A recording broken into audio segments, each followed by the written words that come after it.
The metal gate screams open. Rogan Hale steps into California sunlight, so bright it burns his eyes. 3 years since he felt heat like this. 3 years since freedom tasted like dust and exhaust fumes. He carries a plastic bag. Inside, one toothbrush, worn sneakers, a photograph of his daughter Maris he kept folded under his pillow. That's it. That's what's left of a life. The prison guard doesn't say goodbye. The gate clangs shut behind him, final as a coffin lid. Rogan stands there, blinking against the glare. No family waiting. No welcome home signs. Just empty asphalt stretching toward a highway he hasn't walked in 1,000 days. Then he sees her. A police cruiser sits parked 20 feet away, engine idling. Leaning against the hood stands a woman in uniform. Blonde hair pulled tight in a bun, aviator sunglasses reflecting the prison walls back at him. Officer Kira Lang. Her stance says authority. Her stillness says she's been waiting. Hi viewers, kindly tell us where you're watching from and what time it is. Rogan starts walking, not toward her, away, toward the bus stop he remembers from the day they brought him here in chains. Rogan Hale. Her voice cuts through the morning heat. Not a question, a command. He stops, turns slow. Prison taught him how to move around cops. Never fast, never threatening, always predictable.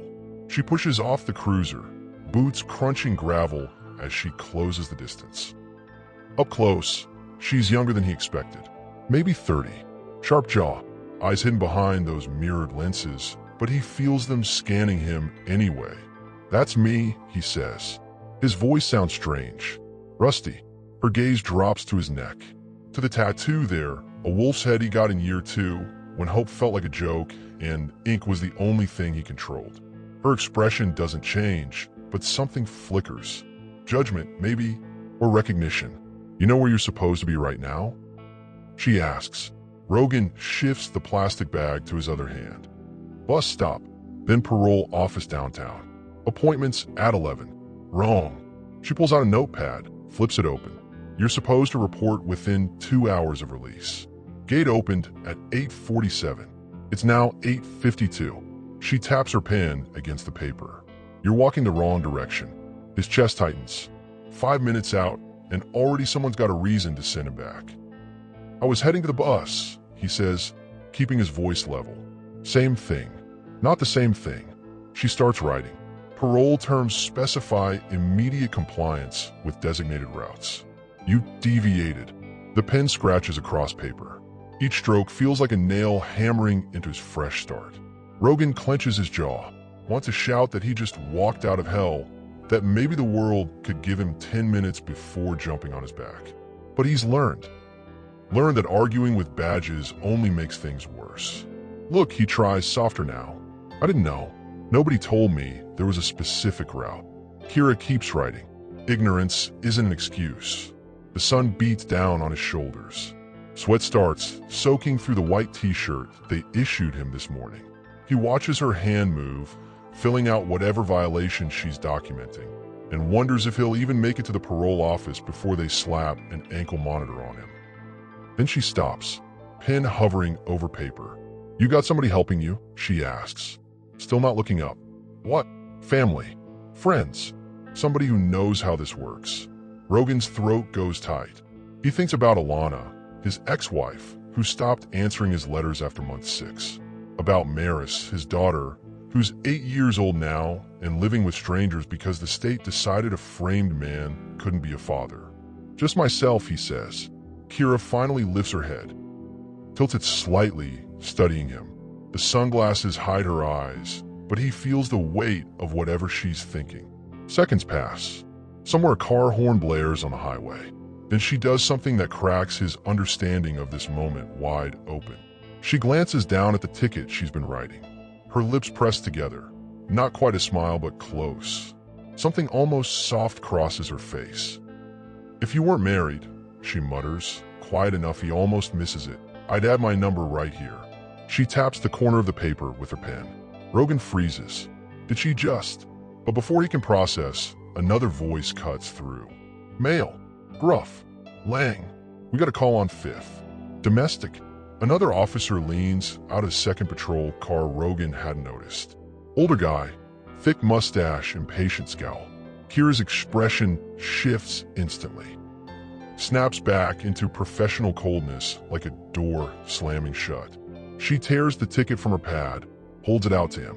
"Don't give me a reason to arrest you," she says. Voice flat. Official. Rogan takes the paper. Their fingers don't touch, but he feels the heat of her hand anyway. She turns, walks back to her cruiser. Doesn't look at him again. The engine revs. Tires kick up dust as she pulls away, the second patrol car following. Rogan stands there holding the ticket, heart pounding in a way it hasn't since the jury read his verdict. He looks down. The paper lists his violation, the fine he'll probably have to pay, the warning about future infractions. But in the bottom corner, so small he has to squint, a phone number, handwritten, barely visible unless you're looking for it. His pulse hammers in his ears. No woman has looked at him like a man in 3 years. Only as a number, a threat, a mistake. But she did. She saw something. He folds the ticket carefully, slides it into his pocket, and starts walking toward the bus stop. Behind him, the prison walls cast long shadows across the road. Ahead, the city sprawls under brutal sunlight. And somewhere between those 2 points, Rogan Hale realizes something terrifying. Maybe freedom isn't just about getting out. Maybe it's about whether anyone believes you deserve it. What would you do if someone saw the real you when the world only saw your worst mistake? The parole office smells like disinfectant and failure. Rogan sits in a plastic chair that's bolted to the floor, watching the clock tick toward noon. He made his 11 o'clock appointment with 6 minutes to spare.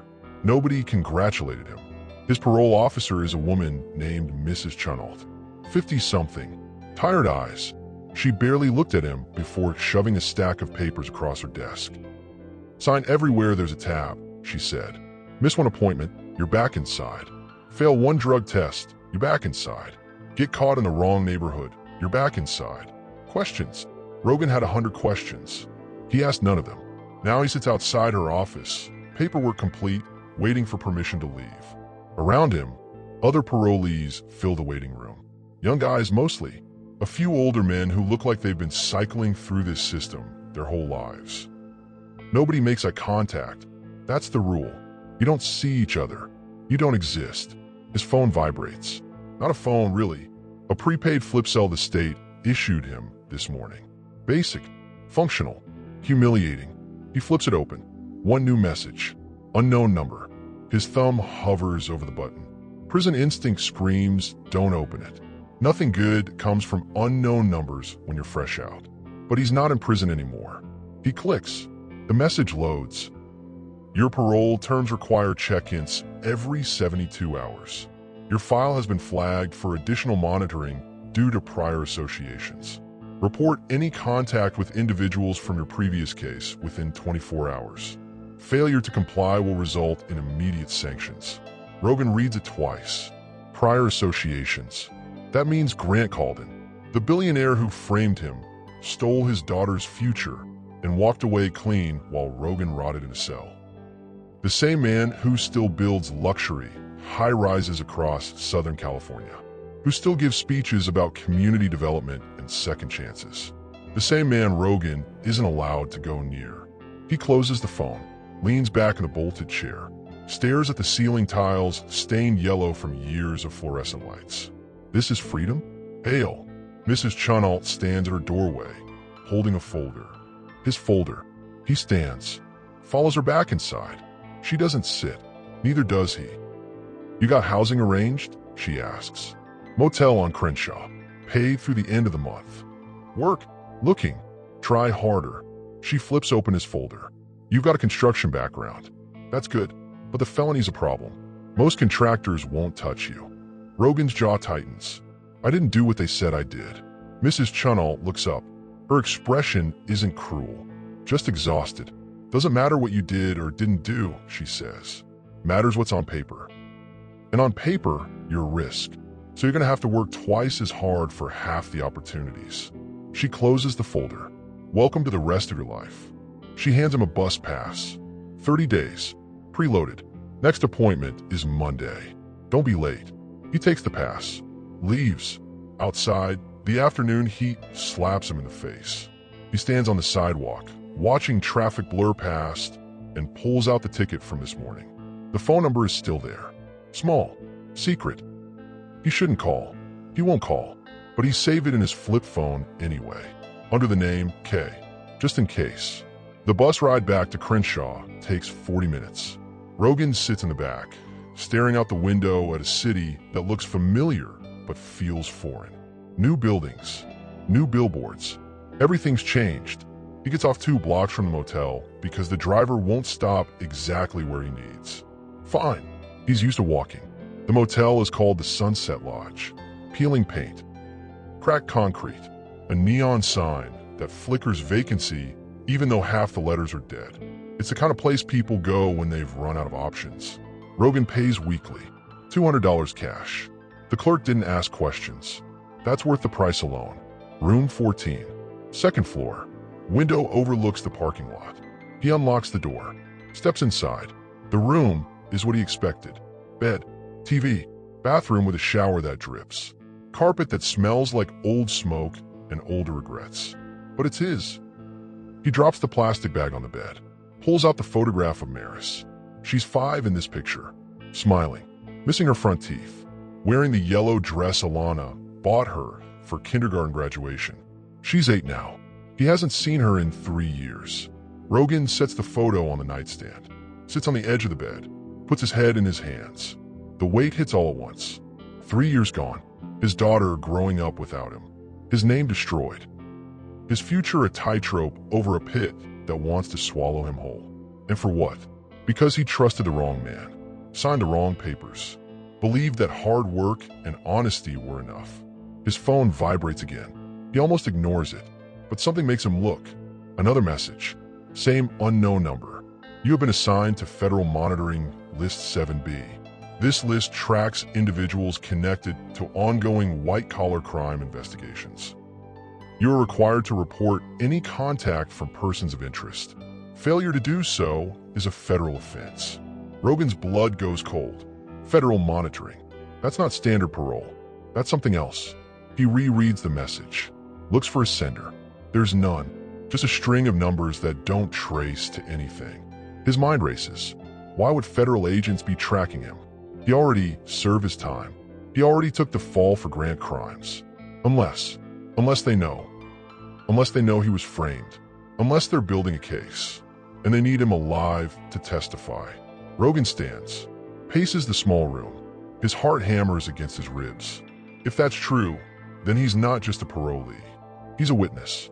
And witnesses in cases against billionaires don't usually live long enough to make it to court. He looks at the ticket again. At the phone number written in careful, small script. Officer Kira Lang. She knew his name before he said it. She was waiting at the prison gate.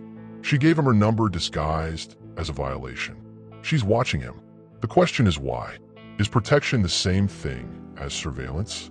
The alley smells like piss and rotting trash. Rogan cuts through it because the sidewalk on Crenshaw is crawling with people, and he's not ready for crowds yet. Not ready for eyes that see the tattoos and make assumptions. It's past midnight. The motel's 2 blocks away. He spent the evening walking. Try to remember how to exist outside walls. Try to figure out what the hell federal monitoring means and whether he's safer inside or out. He's halfway through the alley when he hears it. A grunt, a crash, glass breaking. Rogan stops. Prison instinct says keep walking. Nothing good happens when you investigate noises in dark alleys. But then he hears something else. A woman's voice. Sharp, commanding, on the ground. Now, he recognizes that voice. Rogan moves. Around the corner, under a busted streetlight, Officer Kira Lang has a man pinned against a brick wall. He's twice her size. Shaved head, neck thick as a tree trunk. His hands are cuffed behind his back, but he's thrashing anyway, slamming his weight backward, trying to crush her. Kira's knee drives into his spine. Her batten's out, pressed against his shoulder blades, but the guy's not stopping. I said down, she shouts. The man roars, twists hard. His shoulder catches her in the chest, sends her stumbling back. The cuffs snap. He must have dislocated something because his hands come free, metal still dangling from one wrist. He spins, grabs Kira by the throat, and slams her into the wall. Her radio hits the ground. Sparks. Goes silent. Rogan doesn't think. He's across the alley in 3 strides. Grabs the man's arm, yanks it back at an angle that makes something pop. The guy howls, releases Kira, swings wild. Rogan ducks. Drives his fist into the man's ribs. Once. Twice. Feels bone under knuckles. The man stumbles. Rogan sweeps his legs. Drops him face first into concrete. Kira's on him a second later, knee on his back, wrenching his arms behind him. She slaps new cuffs on. Tight. Final. The man groans, but doesn't move. Silence fills the alley. Just breathing. Hard and fast. Kira looks up. Her eyes lock on Rogan. For 3 full seconds, neither of them speaks. Then she stands, brushes dirt off her uniform. Her hand goes to her throat where the man grabbed her. Red marks already forming. You again, she says. Rogan shrugs. Guess so. She looks down at the man on the ground. Back at Rogan. Her expression is unreadable. What are you doing in my patrol sector? She asks. I live 2 blocks from here. Convenient. Not really. She picks up a radio. Shakes it. Dead. She curses under her breath. Pulls out her phone instead. Calls for backup. While she talks, Rogan backs up. Starts to leave. Wait, Kira says. He stops. She ends a call. Steps closer. Close enough he can see the bruise forming on her jaw. Close enough to smell the faint trace of coffee and something floral. Shampoo. Maybe you just assaulted someone, she says. Rogan's stomach drops. He was attacking you. I know. She pauses. I'm saying thank you. That stops him cold. Cops don't thank ex-cons. That's not how the world works. But she's looking at him like he's not a number. Not a case file. Not a mistake. Like he's a person. You good at that? She asks. At what? Fighting. I'm good at surviving. She almost smiles. Same thing, I guess. Sirens wail in the distance. Getting closer. Kira glances toward the alley entrance. Then back at him. You should go, she says. Before they get here. What? Because if they run your name and find out you're a parolee who just put hands on someone, even to help, they'll violate you on principle. Her voice drops, and I don't want that. Rogan stares at her. Why not? For a long moment, she doesn't answer. Then she says something that rewrites the last 5 minutes. Because I checked your case. His pulse spikes. What? After this morning. I pulled your file. Her eyes hold his. I don't think you're guilty. The sirens are a block away now. Kira steps back. Go. Before they see you. Rogan wants to ask 100 questions. Wants to know why she cares. Why she looked. What she found. But the sirens are screaming, and freedom's too fragile to test. He turns. Runs. Behind him, Kira calls out one last thing. If you ever need help, you call me. Only me. Rogan doesn't look back. He sprints through the alley, heart pounding, mind spinning. She checked his case. She doesn't think he's guilty, and she's protecting him. But from what? He reaches his motel room, locks the door, leans against it, breathing hard. Outside, the sirens fade. Backup arrived. Kira's handling it. He pulls out his phone, looks at the number saved under K. His thumb hovers over the call button, but he doesn't press it. Not yet. Because if Officer Kira Lang is protecting him, that means she knows something. Something about Grant called in. Something about the case. Something about why federal agents are watching him. And if she knows, then she's in danger too. When the only person who believes you is the one with the most to lose, do you run toward them or away? The construction site is loud. Power saws scream. Hammers pound. Men shout over the noise, coordinating lifts and cuts and measurements that have to be perfect or the whole structure fails.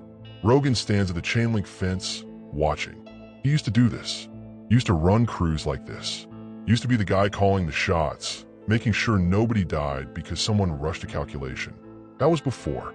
Now he's the guy on the outside, holding a resume that lists 3 years of nothing. The site foreman is a man named Deshawn, 50, gray at the temples, forearms thick from decades of swinging hammers. Rogan met him through a posting at the parole office. Second chance employer, it said, which means they're legally required to consider ex-cons but nobody said they'd actually hire them. Deshawn meets him at the gate, looks him over, sees the tattoos, sees the cheap clothes, sees everything Rogan's trying to hide. "You hail?" Deshawn asks. "Yes, sir. You know how to frame?" "I ran framing crews for 6 years before." He stops. Doesn't finish. Deshawn nods. "Before you went inside?" "Yes, sir." A pause. Long enough Rogan knows this is where it ends. "I looked at your record," Deshawn says. "Embezzlement. Fraud. White-collar stuff. I didn't do it. That's what they all say." "I know." Deshawn crosses his arms. Studies him. "You got references?" "Not anymore." "Family?" "No." "Friends?" "No." Deshawn sighs. "Then why should I take a chance on you?" Rogan doesn't have an answer for that. Doesn't have a speech prepared. Doesn't have anything except the truth. "Because I need this," he says, "and I'll work harder than anyone else you've got."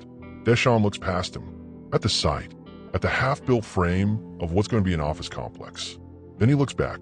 "I'll give you one day," he says. "Tomorrow, 6 a.m. You show up on time, you work the full shift, you don't complain, and you don't screw up, then maybe I'll give you another day after that." Rogan's chest tightens. Not quite hope, but close. "I'll be here," he says. Deshawn nods, turns to leave, then stops. "One more thing," he says. "You see that black SUV across the street?" Rogan looks. Sure enough, there's a black Escalade parked down the block. Tinted windows. Engine idling. "Yeah," Rogan says. "It's been there for 20 minutes, Deshawn says. "And I don't like cars that sit and watch." He meets Rogan's eyes. "You bringing trouble to my site?" Rogan's stomach drops. "I don't know," he admits. Deshawn stares at him, then shakes his head. "Be here at 6. And lose whoever that is." He walks back through the gate, leaves Rogan standing there. Rogan looks at the SUV again. It doesn't move, doesn't drive away, just sits there, watching. His phone vibrates. He pulls it out. Another message. This time it's not from the unknown federal number. This time it's from K. Coffee shop on MLK and Exposition. 1 hour. Come alone. Rogan's pulse spikes. He looks at the SUV, looks at his phone, then he starts walking. The coffee shop is called Brianna's Brew. Small, local, the kind of place that still has mismatched chairs and chalkboard menus. Rogan gets there early, orders black coffee he can't afford, sits in the back corner where he can see the door. Kira walks in exactly 1 hour later. She's not in uniform. Jeans, gray hoodie, hair down. For a second, Rogan doesn't recognize her. Then she spots him, walks over, sits across from him without a word. "You're being followed," she says. "No hello. No small talk." "I know," Rogan says. "You know who it is?" "I've got a guess." Kira leans forward, keeps her voice low. "Grant Calden's security team has been tracking you since you were released. They've got eyes on your motel, your parole office, everywhere you go." Rogan's jaw tightens. "How do you know?" "Because I've been tracking them." That stops him. "Why?" he asks. Kira doesn't answer right away. She looks at her hands, at the coffee cup she hasn't touched, at anything except him. Then she says, "My father was a federal investigator. He died 10 years ago working a case involving financial corruption in real estate development." Rogan's blood goes cold. "Grant Calden," he whispers. Kira nods. "My dad was building a case against him. Bribes, kickbacks, money laundering through shell companies. He was close, really close." Her voice hardens. "Then his car went off a bridge. They ruled it an accident, but it wasn't. No." She finally looks at him. "It wasn't." Silence settles between them. Heavy, loaded. "So you became a cop," Rogan says. "I became a cop," Kira confirms. "And I've been waiting for Grant to slip up again. Waiting for someone who could prove what he did." She leans closer. "Then you got released. And I pulled your file. And I saw the same patterns. The same shell companies. The same fake signatures." Rogan's heart pounds. "You think I can help you? I think you can take him down. I'm a parolee with no credibility. Who's going to believe me? The federal agents who've been building a case for 5 years." Kira pulls out her phone, shows him a photo. It's a document. Official letterhead, redacted sections, legal terminology Rogan doesn't fully understand. But he understands enough. Witness protection evaluation. Subject 4471. RH. High-value testimony regarding white-collar crime network. Recommendation: priority surveillance and extraction if threatened. Subject: 4471 RH. Rogan Hale. They want you alive, Kira says, because you're the only one who can verify the documents Grant forged. You're the only one who was inside the operation. Rogan stares at the photo, at the proof that he's not just a parolee. He's a target. Why are you telling me this? He asks. Because Grant knows, Kira says. He knows the feds are watching you, and he's going to try to silence you before you can testify. Ow! Kira's expression goes dark. However he has to, Rogan's phone vibrates. He looks down. Unknown number. New message.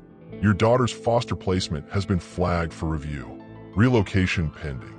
His vision blurs. Maris. They're going to move Maris. He looks up at Kira. They're threatening my daughter. Kira's jaw clenches. Then we move faster. Ow! She stands, pulls a card from her pocket, slides it across the table. There's a federal agent who wants to meet you. Tomorrow night. He'll explain everything. She pauses. And he'll offer you protection. Real protection. Rogan picks up the card.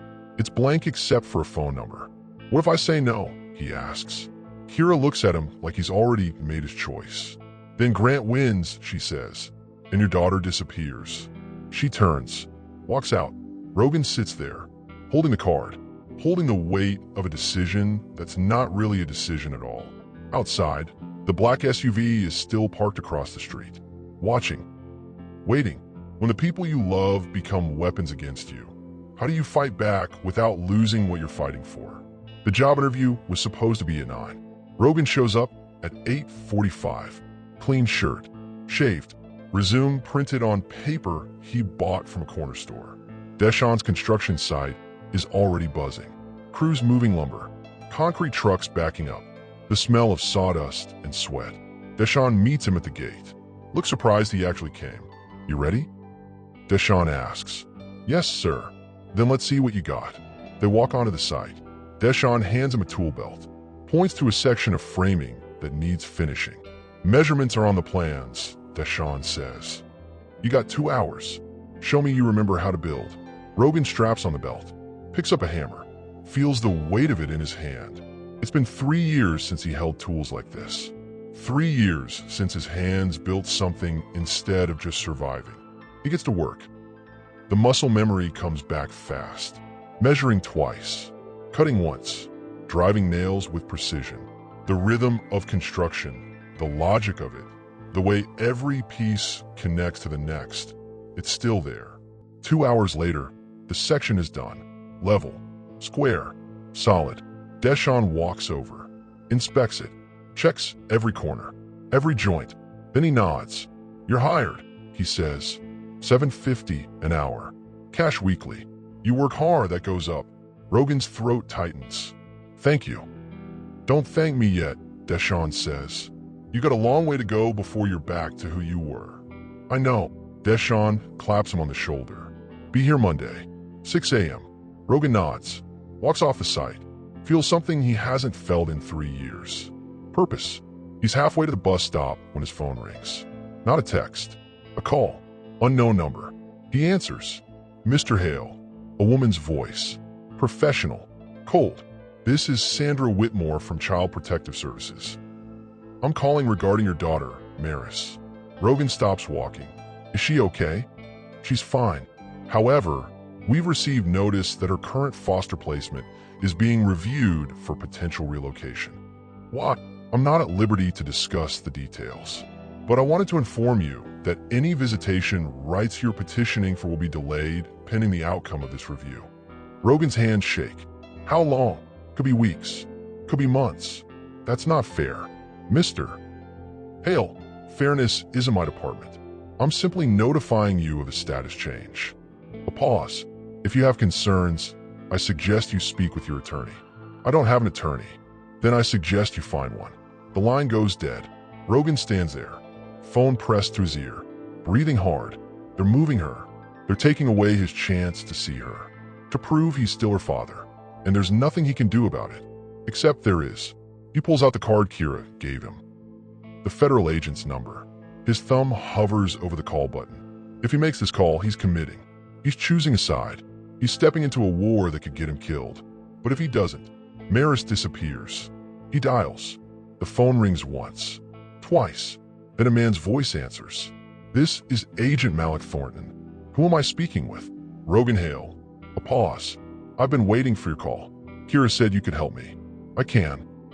But first, you need to understand what you're walking into. Thornton's voice is steady, measured. Grant Calden is connected.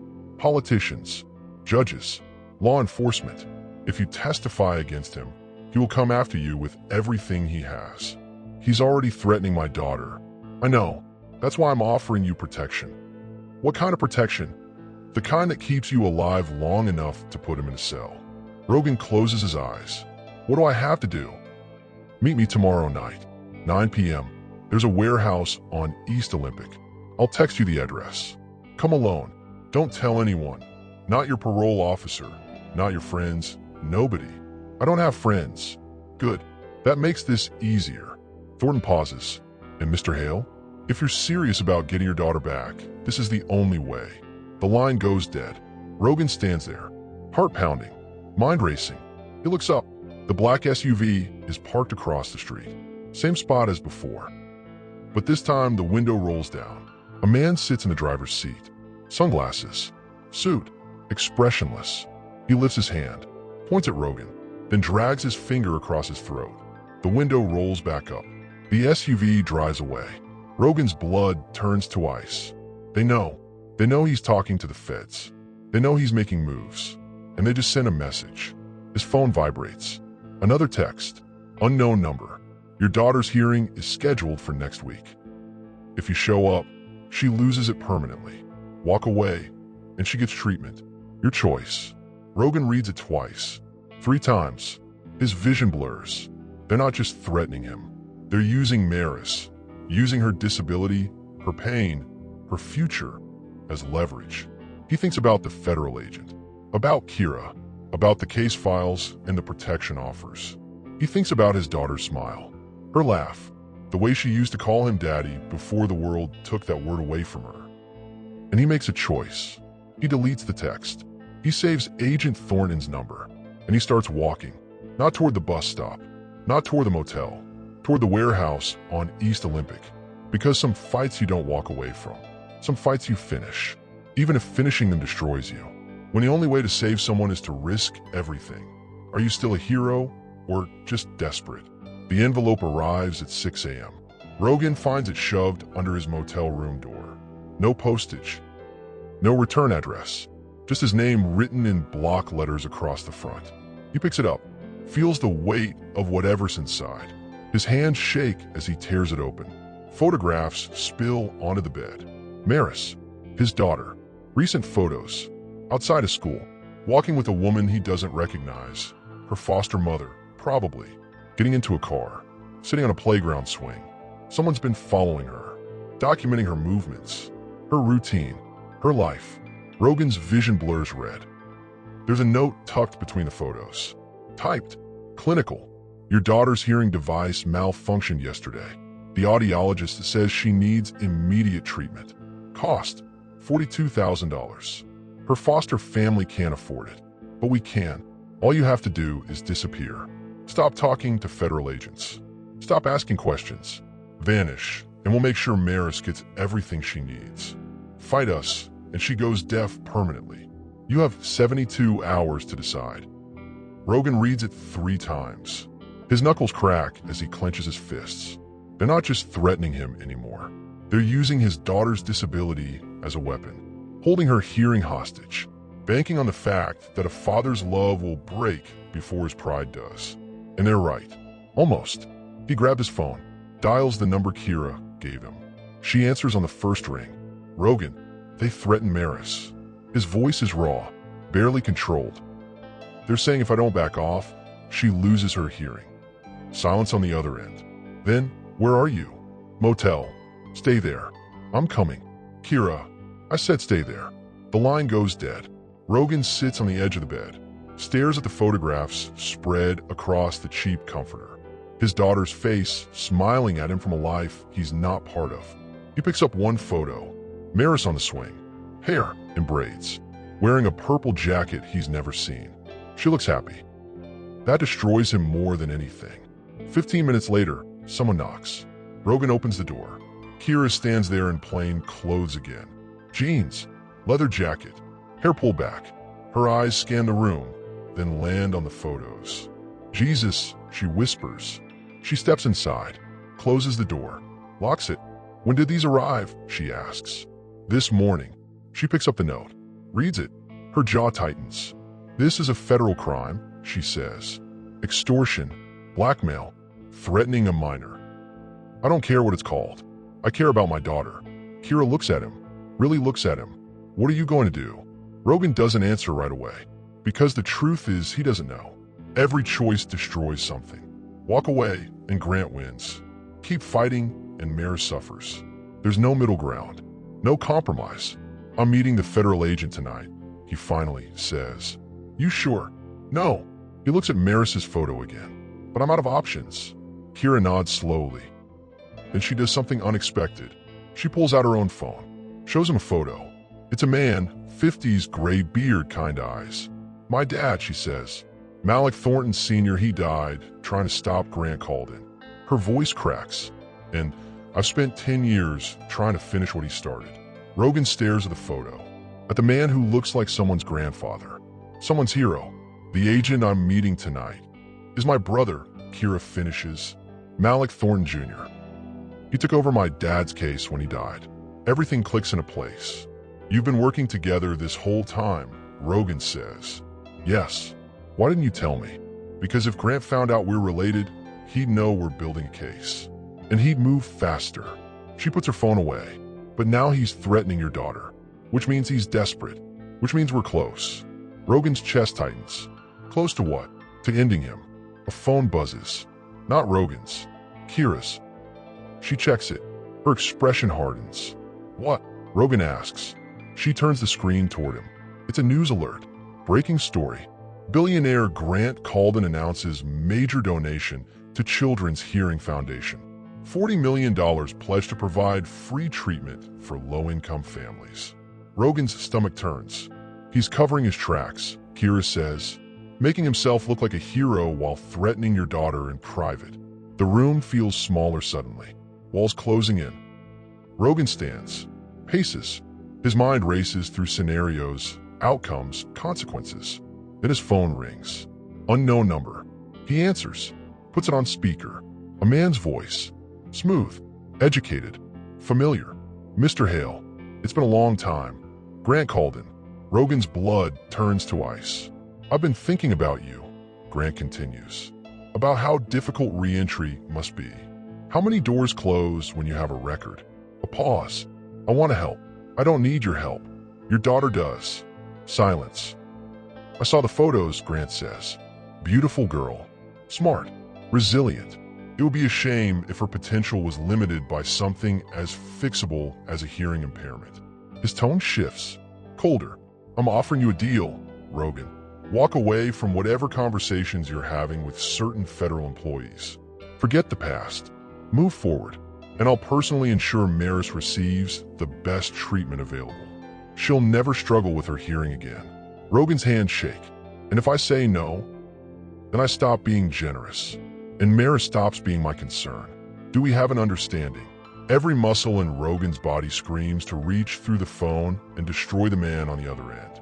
But he forces his voice steady. I'll think about it, he says. Don't think too long. My generosity has an expiration date. The line goes dead. Rogan throws the phone across the room. It hits the wall.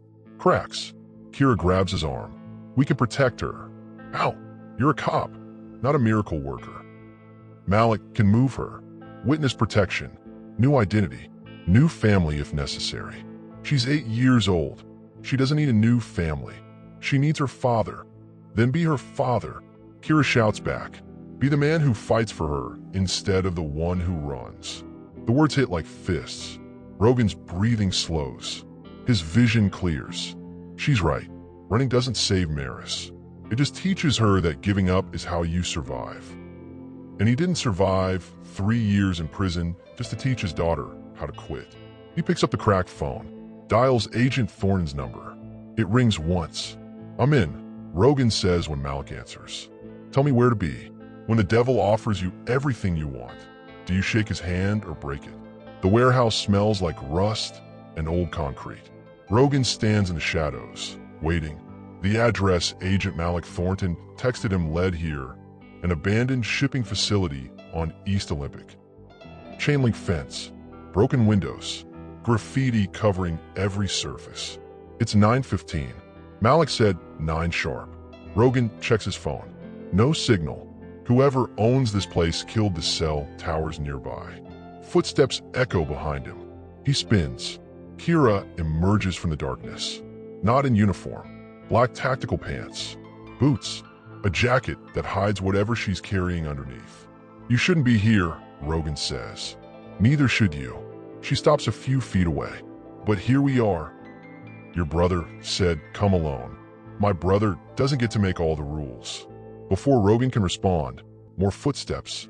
Heavier this time. A man walks through the warehouse entrance. Tall, broad shoulders, close-cropped hair starting to gray. He moves like someone who spent years knowing exactly where his exits are. Agent Malik Thornton Jr. He looks at Rogan, then at Kira. "I said alone," Malik says to his sister. "And I said I don't take orders from you anymore." Malik sighs but doesn't argue. He turns his attention to Rogan. "Thank you for coming," Malik says. "I know this isn't easy. Nothing about this is easy." "Understood." Malik pulls a folder from inside his jacket. "Let me show you what we've been building." He spreads documents across an old workbench. Financial records, property deeds, wire transfer receipts, all connected to Grant Calden's real estate empire. "For 5 years, we've been tracking Grant's money," Malik explains. "Offshore accounts, shell companies, bribes disguised as consulting fees. He's laundered over $200 million through construction projects." He taps one document, including the project you were framed for. Rogan studies the papers, sees his forged signature on contracts he never signed, sees Grant's name buried in the fine print, always one step removed from direct blame. "Why frame me?" Rogan asks. "Why not just keep doing what he was doing?" "Because you started asking questions," Malik says. "You noticed discrepancies in the budget. Materials that were billed but never delivered.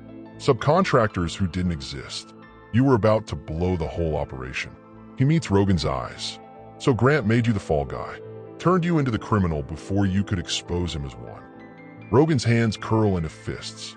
"I can't testify with just this," he says. "My word against his? I'm an ex-con. He's a billionaire. Who's the jury going to believe?" "You're not testifying alone." Malik pulls out another folder. "We have 3 other witnesses, former employees, people Grant burned the same way he burned you. And we have forensic accountants who've traced every dollar." He leans forward. "All we need is you to verify these signatures, to confirm you were pressured into signing documents you didn't understand. That's it. You do that, and we have him. And my daughter goes into protective custody the moment you agree to testify. New placement, armed guards. Grant won't be able to touch her." Rogan looks at Kira. She nods. "I trust him," she says quietly. "He's kept people alive before." Rogan's mind races. 3 years he's been dreaming about this moment. About revenge. About justice. About proving he's not the monster the world thinks he is. But dreams don't account for the cost. "If I do this," Rogan says, "Grant will come after me with everything he has." "Yes," Malik admits. "He'll try to kill me.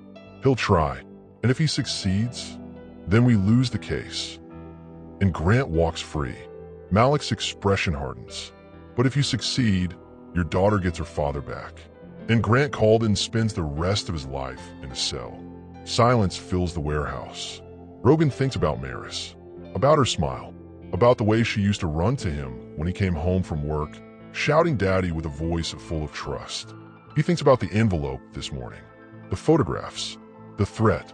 He thinks about 3 years stolen, 3 birthdays missed, 3 Christmases spent alone in a cage while his daughter learned to live without him. And he makes his choice. "I'll testify," he says. Malik extends his hand. "Thank you." Rogan shakes it. The grip is firm. Final. When does this start? Rogan asks. Tomorrow. We'll move Maris first. Then we'll prep you for deposition. Malik checks his watch.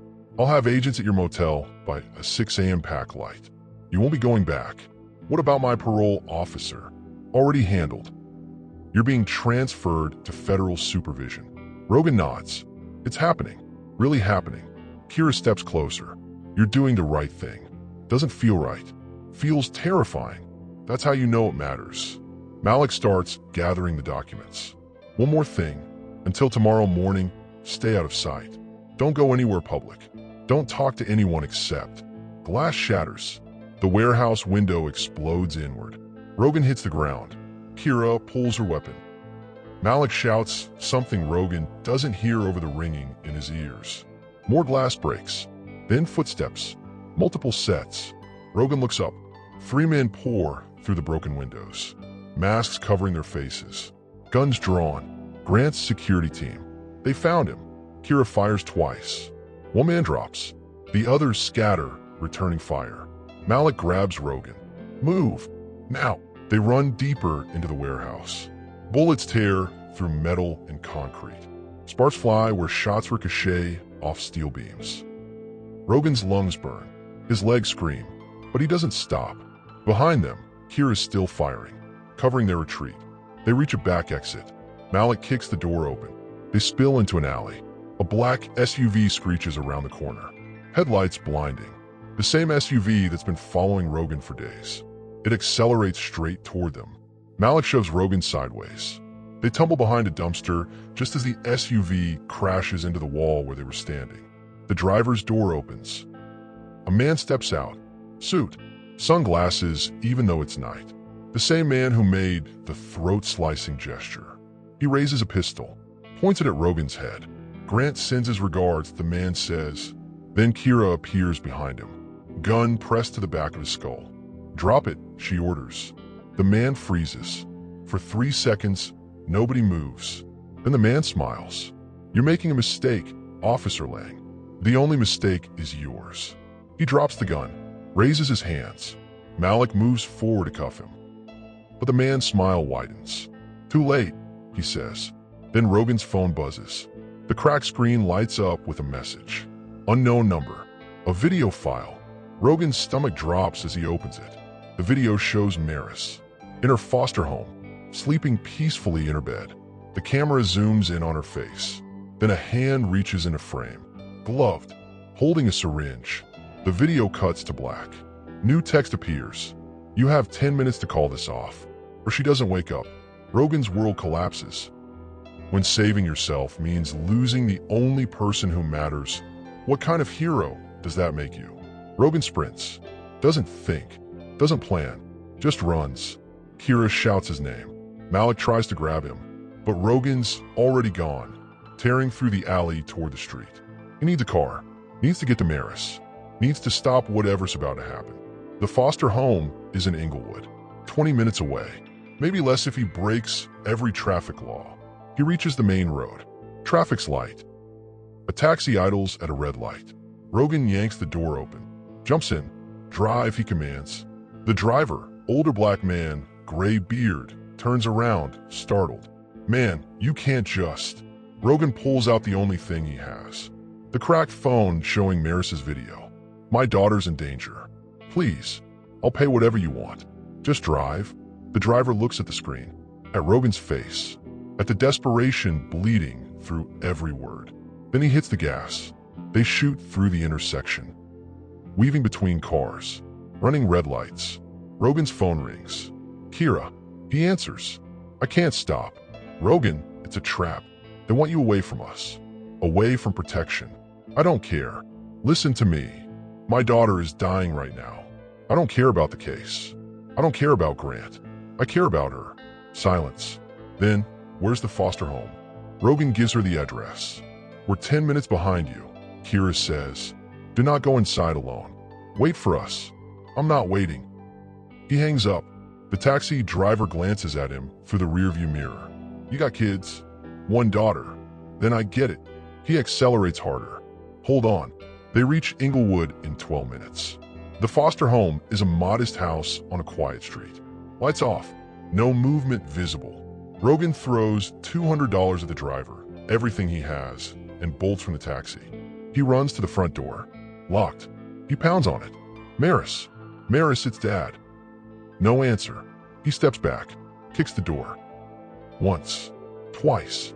The frame splinters. The door crashes open. Inside, the house is dark. Silent. Maris.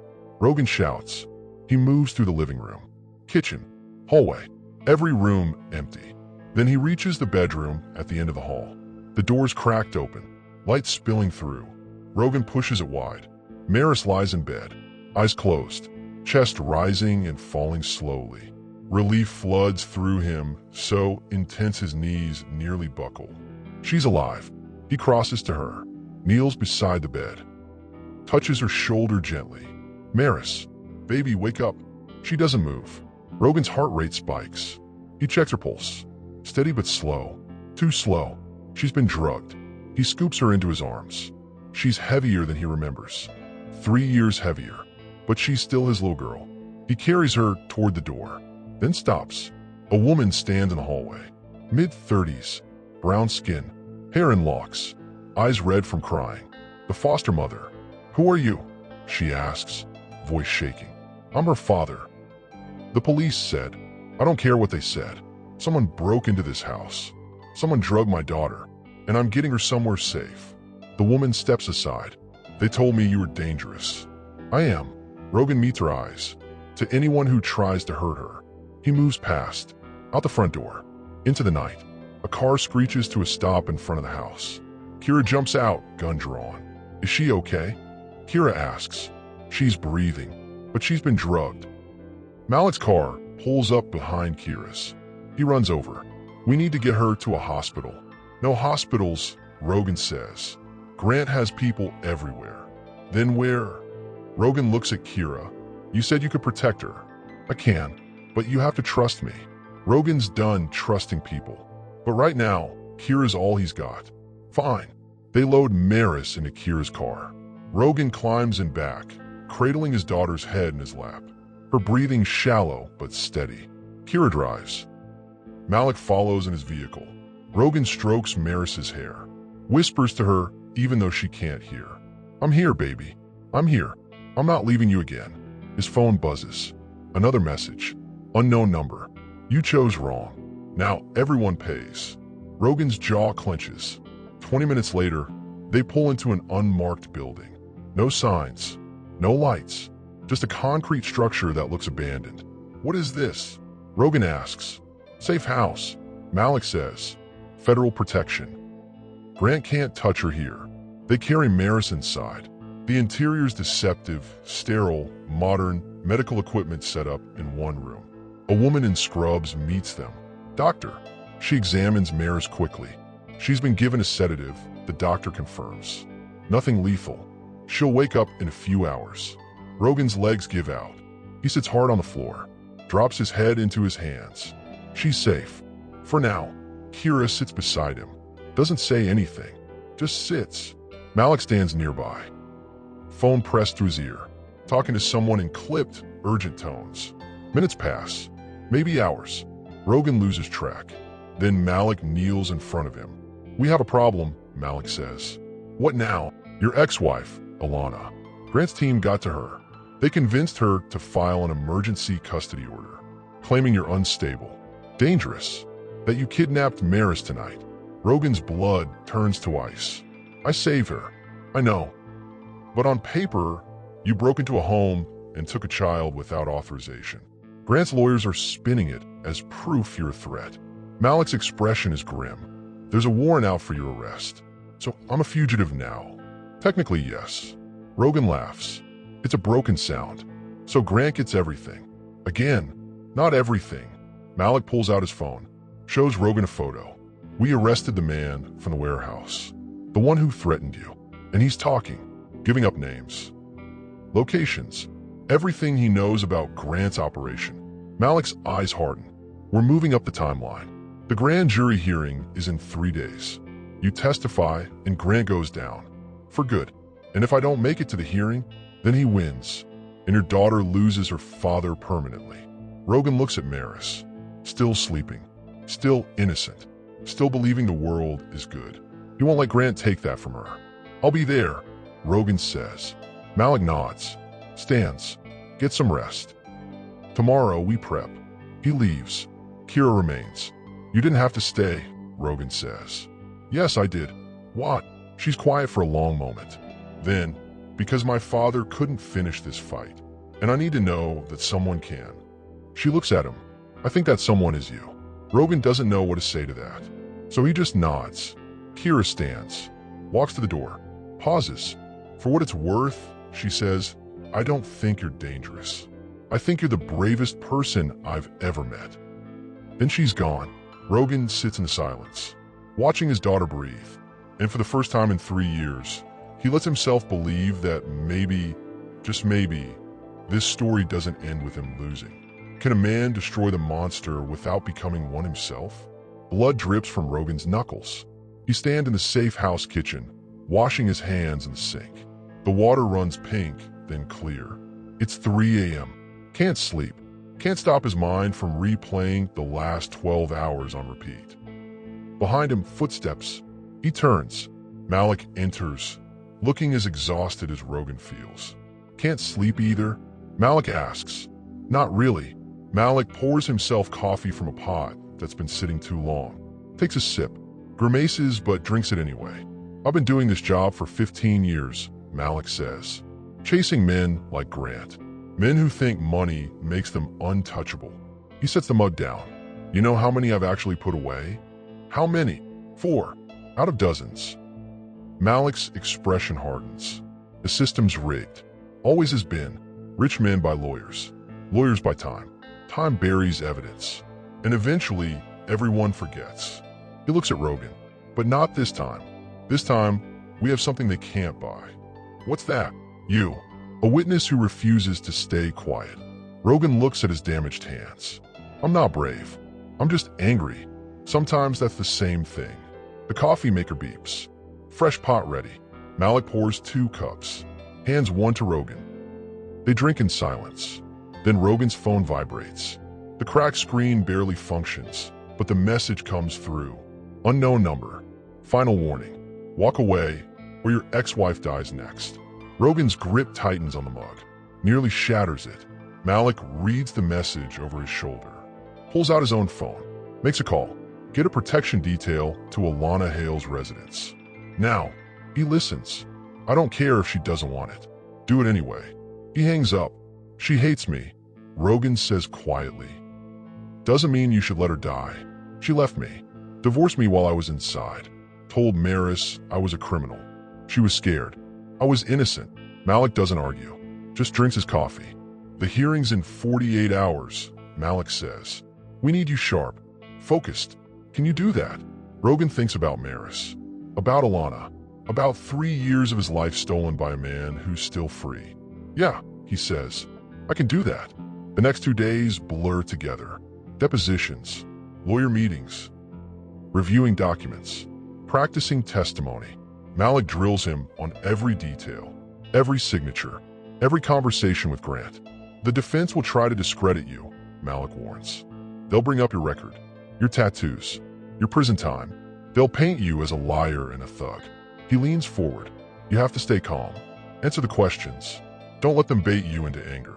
I'm angry all the time. Then learn to hide it. Kira visits twice, brings food, checks on Maris, who woke up confused and scared but safe. She doesn't remember much about that night. The doctors say that's probably for the best. Rogan holds his daughter for the first time in 3 years. She's bigger now, face more mature. But when she sees him, she whispers, Daddy, like she's afraid he's a dream. I'm here, he tells her. I'm real, and I'm not leaving again. She cries. He cries. Kira steps outside to give them privacy. When Maris falls back asleep, Rogan finds Kira in the hallway. Thank you, he says. For what? For believing me when no one else did. Kira meets his eyes.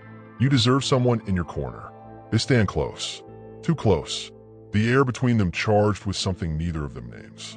Then Kira steps back. Get some rest. Tomorrow's the hearing. Will you be there? Wouldn't miss it.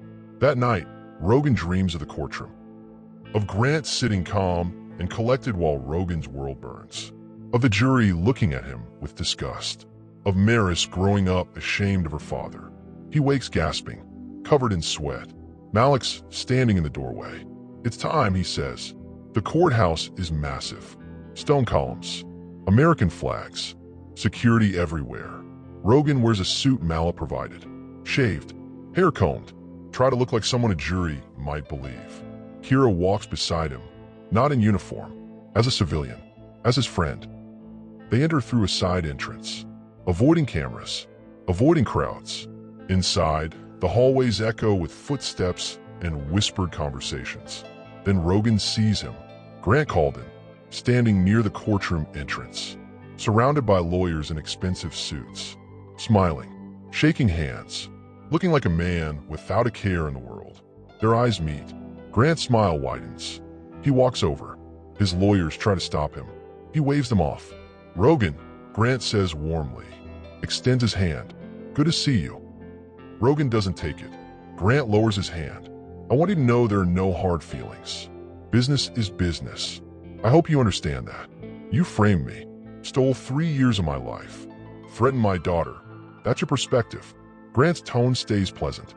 "Mine is that you made mistakes, and I protected my company." He leans closer. "You could have walked away rich, Rogan. I offered you a deal. You chose pride instead." He straightens. "Pride doesn't pay for hearing devices." Rogan's fists clench. Grant notices, smiles wider. "You know what the difference between us is?" Grant asks. "I know how to play the game, and you're still pretending the game is fair." He adjusts his tie. "Good luck in there. You'll need it." He walks away. Kira grabs Rogan's arm before he can follow. "Don't," she says. "He's trying to get you to lose control. Don't give him that." Rogan forces himself to breathe, to unclench his fists, to remember what Malik said. "Stay calm. Answer the questions. Don't let them win before the fight even starts." They enter the courtroom. The room is packed. Press, observers, Grant's legal team on one side, federal prosecutors on the other. Rogan takes the witness stand. The prosecutor, a sharp woman named Angela Reeves, begins her questioning. "Mr. Hale, can you tell the court how you came to work for Grant Calden?" Rogan answers, steady, clear. For 2 hours, he walks the jury through everything. The job, the project, the documents he signed, the fraud he didn't know he was committing.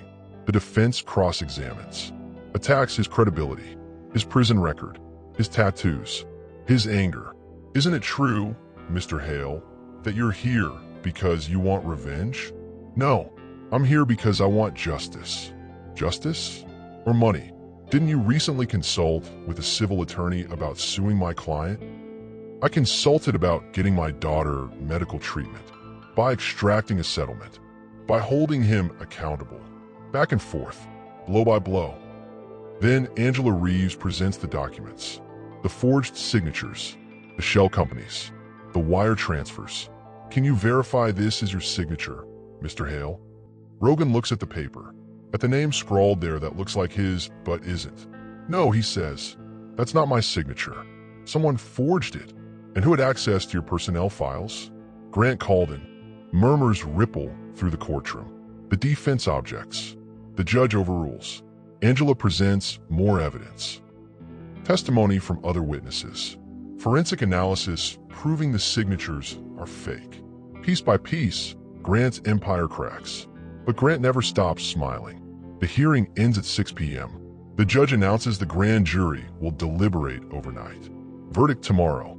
Rogan steps outside, exhausted, emotionally drained. Kira's waiting. "You did good," she says. "Doesn't feel like enough." "It will be." They start walking toward Malik's car. Then Rogan's phone rings. Alana. He almost doesn't answer. Then does. "Rogan." Her voice is tight, scared. "We need to talk." "About what?" "About Maris. About us. About what happens next." She pauses. "I was wrong. About you. About everything." Rogan stops walking. "You're just saying that now." "I know. I should have believed you from the start. I should have fought for you." Her voice cracks. "But I was scared. And weak. And I'm sorry." Rogan doesn't know what to say. Doesn't know if forgiveness is something he has left to give. We'll talk, he finally says, after this is over. Okay. A pause. Rogan, I'm proud of you. She hangs up.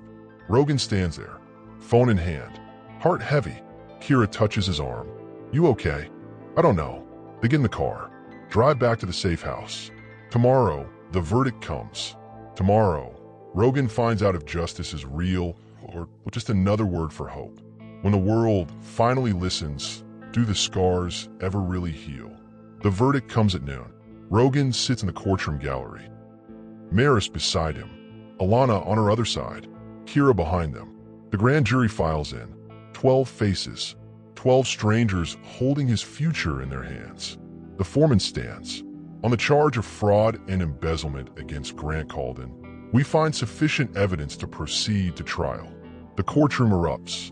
Grant's lawyers leap to their feet, shouting objections, demanding reconsideration, but the judge bangs his gavel. Order. Order in this court. Grant sits frozen. For the first time since Rogan's known him, the billionaire's smile is gone. The judge continues. Mr. Calden, you are hereby ordered to surrender your passport and submit to electronic monitoring pending trial. Bail is set at $50 million. $50 million. Even for Grant, that's a message. You're not untouchable anymore. Rogan's chest tightens. Not quite relief. Not quite victory. Just the first breath after being underwater too long. Maris tugs his sleeve. Daddy, did we win? He looks down at his daughter. Her hearing device catches the light. The one the federal government paid for after Grant's donation was seized as evidence. We're getting there, baby, he says. Alana reaches across Maris, squeezes Rogan's hand. Thank you for not giving up. He doesn't squeeze back, but he doesn't pull away either. Some wounds take longer to heal. Outside the courthouse, cameras swarm. Reporters shout questions. Microphones thrust toward Rogan's face. Mister. Hale, how does it feel to see Grant Calden indicted? Do you plan to sue for wrongful imprisonment? What's next for you and your daughter? Malik steps between Rogan and the press. No questions today. Thank you. They push through the crowd. Kira's hand on Rogan's back, guiding him toward the waiting car. Then someone shoves through the reporters. Grant Calden, even now, surrounded by cameras and federal agents, he walks like he owns the world. He stops in front of Rogan. This isn't over, Grant says quietly. Calm, too calm. You think you've won, but trials take years. Appeals take longer. I have patience, and resources, and memory. His eyes go cold. I don't forget the people who try to destroy me. Rogan steps forward, close enough to feel Grant's breath. Good, Rogan says, because I don't forget either. And I've got 3 years of memories to keep me patient. Grant's jaw tightens. Then Kira steps between them. Mister. Calden, I'd suggest you leave before I arrest you for witness intimidation. Grant's eyes flick to her badge, to her face. Recognition dawns. Officer Lang, he says slowly. Thornton's daughter. I remember now. Your father was quite persistent too. He smiles. Until he wasn't. Kira's hand moves toward her weapon. Malik grabs her wrist. Don't. He's baiting you. Grant laughs. Tips an imaginary hat. See you in court, Rogan. He walks away, climbs into a waiting limousine, drives off. Rogan watches until the car disappears around the corner. He's going to keep coming, Rogan says. Let him, Malik replies. We're ready. They get in the car, drive away from the courthouse, away from the cameras, away from the spectacle. Maris falls asleep against Rogan's shoulder. Alana stares out the window, lost in thought.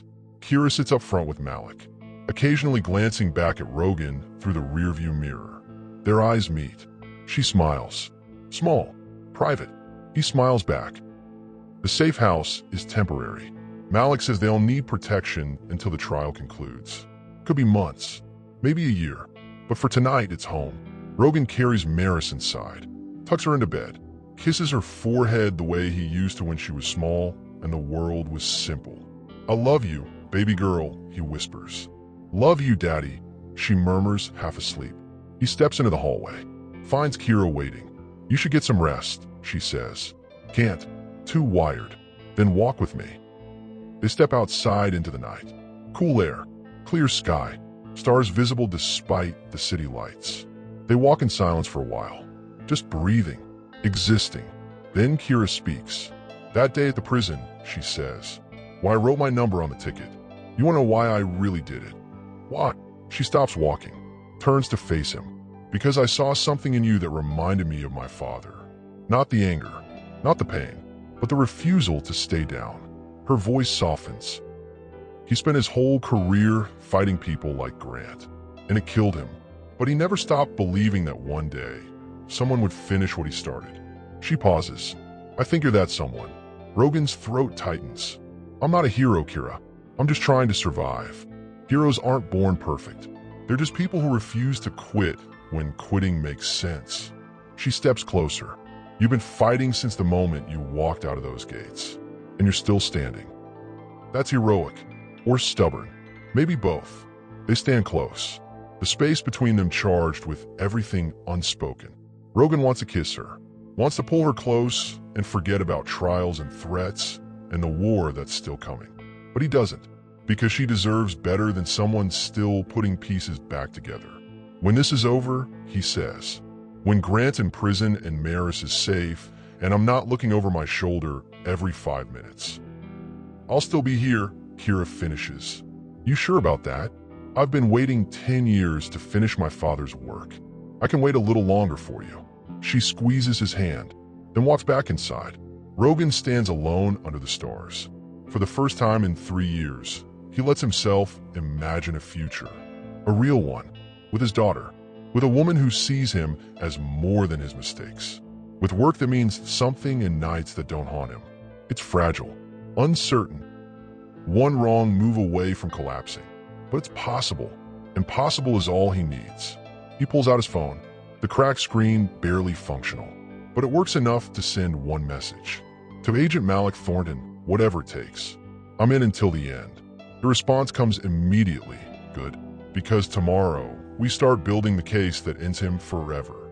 Rogan pockets the phone, looks back at the safe house, at the light glowing in Maris's window, at the future he's fighting for. He walks back inside, locks the door behind him, and for the first time since those prison gates opened, Rogan Hale isn't running anymore. He's standing his ground, and he's ready for whatever comes next. This is just the beginning. Subscribe and turn on notifications so you don't miss the next chapter in Rogan's fight for justice. Share your thoughts in the comments. Do you believe one man can take down an empire? Your story might inspire someone else to never give up. See you in the next episode.